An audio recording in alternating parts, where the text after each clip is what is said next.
Assalamualaikum warahmatullahi wabarakatuh.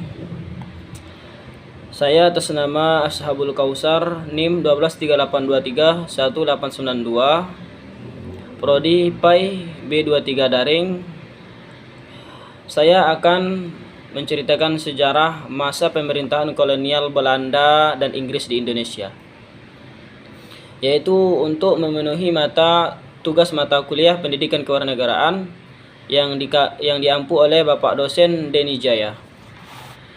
Adapun masa pemerintahan kolonial Belanda di Indonesia, yang pertama, para penjajah Belanda pertama kali masuk ke Kepulauan Nusantara dengan mendarat di Banten pada tahun 1596 yang dikomandai oleh Cornelis de Houtman dan Peter Dickson Keisar. Dari Banten, rombongan ini melanjutkan pelayaran hingga ke Bali. Cornelis de Houtman dikenal dengan kapten kapal yang bersifat buruk. Kedatangannya yang semula diterima oleh orang-orang Nusantara dengan tangan terbuka berubah menjadi perseteruan dan peperangan. Meskipun begitu, rombongan de Houtman berhasil kembali ke Belanda pada 1597 dengan membawa banyak peti yang berisi rempah-rempah. Keberhasilan de Houtman kemudian mendorong pelayaran-pelayaran lain dari Belanda menuju wilayah Nusantara. Pada tahun 1598, sebanyak 22 kapal milik perusahaan-perusahaan swasta bertolak dari Belanda, dan salah satu rombongan tersebut dipimpin oleh Jacob van Eyck. Sedangkan Jacob van Eyck berbeda dengan de Houtman. Van Eyck bersifat lebih hati-hati dan tidak mencoba melawan penguasa-penguasa lokal Nusantara. Pada Maret 1599, rombongan Van Eyck berhasil mencapai Maluku yang kala itu menjadi penghasil rempah utama dalam jumlah besar. Keberhasilan Van Eyck mencapai Maluku membuatnya untung besar saat kembali ke Belanda pada tahun 1601. Gelombang pelayaran Belanda kembali datang ke Nusantara, selain itu datang para pedagang Eropa lainnya. Kondisi ini kemudian menimbulkan persaingan di antara para pedagang. Untuk menanggulangi dampak persaingan tersebut, pada tahun 1602, seorang tokoh perwakilan tinggi Belanda, Johan van Orden Barneveld, mengusulkan membentuk serikat pedagang yang disingkat dengan VOC. Maka terbentuklah VOC sebagai Perserikatan Perusahaan Dagang Belanda.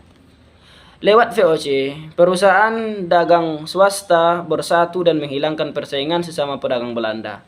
Tujuan Belanda membuat VOC antara lain ialah untuk menguasai pelabuhan-pelabuhan penting, menguasai kerajaan-kerajaan yang ada di wilayah Indonesia, dan melakukan monopoli perdagangan rempah-rempah di Indonesia.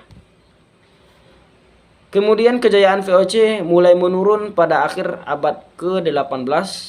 Menurunnya kejayaan VOC ini disebabkan oleh faktor internal dan faktor eksternal.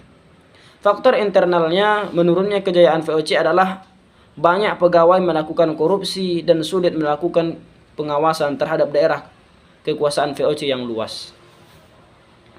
Sementara itu, faktor eksternal adalah pengaruh revolusi Prancis yang menyebabkan Belanda jatuh ke tangan Prancis dan penentangan rakyat Indonesia terhadap VOC. Akhirnya, pada tahun 1759, VOC resmi dibubarkan. Pada tahun 1808, pemerintah Belanda di Indonesia dipimpin oleh Gubernur Jenderal Herman Wedendels. Saat itu, wilayah Indonesia menjadi perebutan antara Belanda dan Perancis. Untuk itu, Dendels bertugas mempertahankan wilayah Jawa dari serangan Inggris, karena Inggris telah menguasai wilayah VOC di Sumatera, Ambon, dan Belanda. Beberapa hal yang dilakukan Dendels antara lain sebagai berikut. Yang pertama, meningkatkan jumlah tentara yang diambil anggota dari berbagai suku masyarakat Indonesia. Yang kedua, membangun pabrik senjata di Semarang dan Surabaya. Dan yang ketiga, membangun pangkalan armada di Anyer dan Ujung Kulon. Dan yang keempat, membangun jalan raya dari Anyer hingga Panarukan sepanjang 1100 km. Yang kelima, yaitu membangun benteng pertahanan. Dan yang keenam, memerintahkan kerja paksa tanpa upah atau yang disingkat dengan RODI untuk membangun infrastruktur. Demikian sejarah tingkat tentang pemerintahan kolonial Belanda. Berikutnya yaitu masa pemerintahan Inggris di Indonesia. Pada 4 Agustus 1811, 60 kapal Inggris muncul di pelabuhan Batavia. Pusat kekuatan Inggris di bawah pimpinan Thomas Stanford Raffles berhasil merebut seluruh kekuasaan Belanda di Indonesia yang ditandai dengan perjanjian Tuntang. Raffles diganjar penghargaan dengan menjabat sebagai Letnan Gubernur Jawa selama masa pemerintahannya. Raffles melakukan reformasi massal untuk mengubah sistem kolonial pemerintah Hindia Belanda. Kebijakan di bidang pemerintah, Raffles menegosiasikan perdamaian dan beberapa operasi militer kepada sejumlah penguasa lokal yang dianggap menentang kerajaan Inggris. Salah satu operasi militer terjadi pada 21 Juni 1812 ketika Raffles memerintahkan serangan ke Yogyakarta. Raffles juga memerintahkan ekspedisi militer ke Palembang untuk menggulingkan pemerintahan Sultan Mahmud Badaruddin II dan merebut Pulau Bangka dengan tujuan menjadikan Bangka sebagai markas tentara Inggris untuk menahan Belanda pasca terakhirnya Perang 6 Koalisi untuk menghancurkan Napoleon. Raffles juga membagi kerasidenan di bawah perjanjian Inggris. Jawa dibagi menjadi 16 kerasidenan. Kebijakan ini diambil agar Inggris lebih mudah dalam menguasai daerah-daerah Pulau Jawa. Setiap rasiden tersebut dikepalai rasiden dan asisten rasiden. Di bidang ekonomi, Raffles juga berusaha menjalankan beberapa kebijakan untuk memajukan perekonomian di Hindia.